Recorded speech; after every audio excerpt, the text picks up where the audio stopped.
मशहूरु दरगाह आहे, इन ते तव्हां सलवार शरीफ़ पढ़ाई आहे, इन जो कंहिं इतमाम कयो आहे, इन हवाले सां तव्हां छा चवंदव?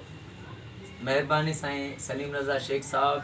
अल्हम्दुलिल्लाह अॼु खैरपुर जी मशहूरु दरगाह जाथों कोई भी साइल ख़ाली न वेंदो आहे। दरगाह शहीद भूरल शाह बुखारी रहमतुल्लाह अलैह जे मज़ार ते असां लख सलवात सगूरी पढ़ी आहे। ऐं अॼोकी सलवार शरीफ़ जो प्रोग्राम मोहतरम जनाब वाजिबुल एहतराम रिटायर हेड मास्टर उस्ताद अली खान फुलपोटरू साहब ऐं साईं जन जा शहज़ादा वॾा साईं मोहतरम जनाब साईं अली गुल फुलपोटरू साईं बादशाह अॼोके ही सलवार शरीफ़ पढ़ाई आहे। ऐं अॼोकी सलवार शरीफ़ इन ख़ुशी में पढ़ाई थो जो साईं जन मदीने पाक ॾों उमरो करे मोटी आया आहिनि।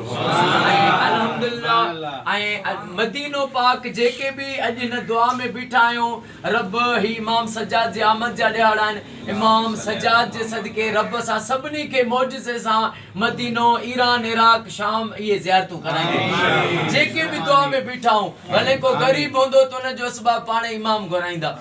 ऐं इंशाअल्लाह उन्हनि जे लाइ मदीने जे लाइ बुज़ुर्गनि फरमायो आहे, अलहम्द के बतवा से बुलावा आया, ए खुशी ठहर जरा होश में आलूं तो चलूं। अलहम्द के बतवा से बुलावा आया, ए खुशी ठहर जरा होश में आलूं तो चलूं। कलब की जिद है करता हुए सजदा शुक्राना चलूं। कलब की जिद है कर मैं अंदाज़े फ़कीराना चलूं। सर की जिद है कि करता हुआ सजदा शुक्राना चलूं। पर उनके इसरार को पालूं तो चलूं। ए खुशी ठहर ज़रा होश में आलूं तो चलूं।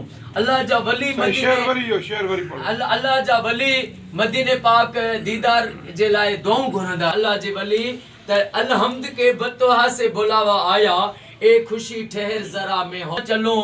सर की जिद है करता हुआ सजदा शुक्राना चलूं। मैं उनके इसरार को पालूं तो चलूं। ए खुशी ठहर जरा होश में आलूं तो चलूं। अल्लाह जा वली भिटाई साईं जेड़ी हस्ती फरमाइन था, मौला मदीनो ॾेखार। रब असां सभिनी खे मदीनो ॾेखारींदो, पर उन सां गॾु ईरान इराक शाम बि ॾेखारे रब। ऐं इंशाअल्लाह दोस्तो अल्लाह साईं उस्ताद अली खान फुलपोटरू साईं खे, साईं चेयरमैन साईं जेके डावरे साईं खे, अली गुल साईं खे क़यामत ताईं आबाद फरमाए।